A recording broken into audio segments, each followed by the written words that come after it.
Hello, this is the screencast for ELL231 Issues and Language Change. My name is Graham Williams and I'm lecturer in the history of English here at the University of Sheffield.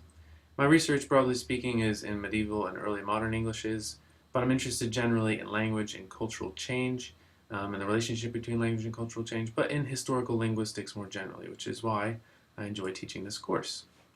So what do we study in Issues and Language Change? Well, this is a theoretically based introduction to historical linguistics. So we'll be talking a lot about theory and working through examples to explicate theories in language change. The module provides an overview of the many ways in which languages change.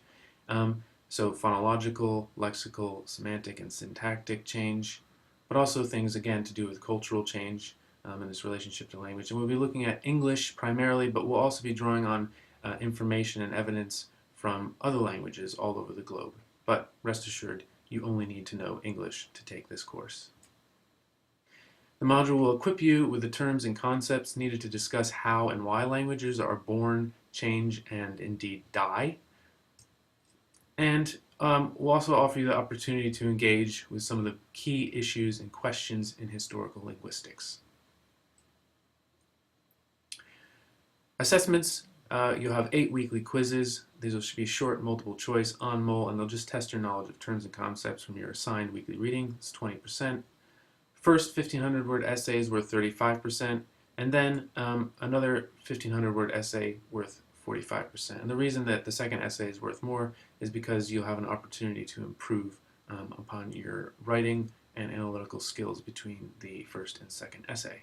So I'll give you more credit for that.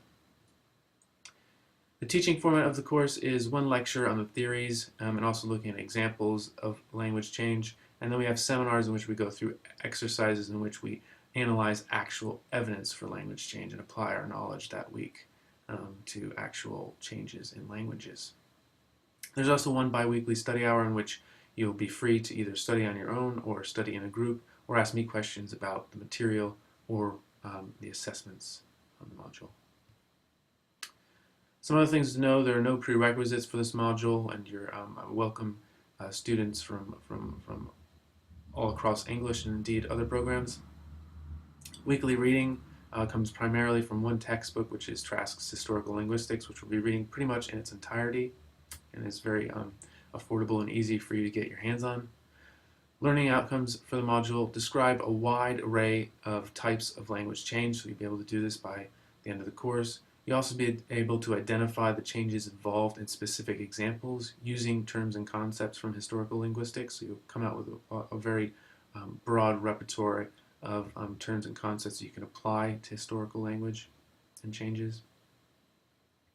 And you'll be able to discuss some of these bigger questions, right, and have opinions on key questions in historical linguistics. And this is the sort of thing you'll be doing in your essays. Finally, if you have any more questions, please do drop me a line on my email address here. I'd like to hear from you. Otherwise, thanks for listening.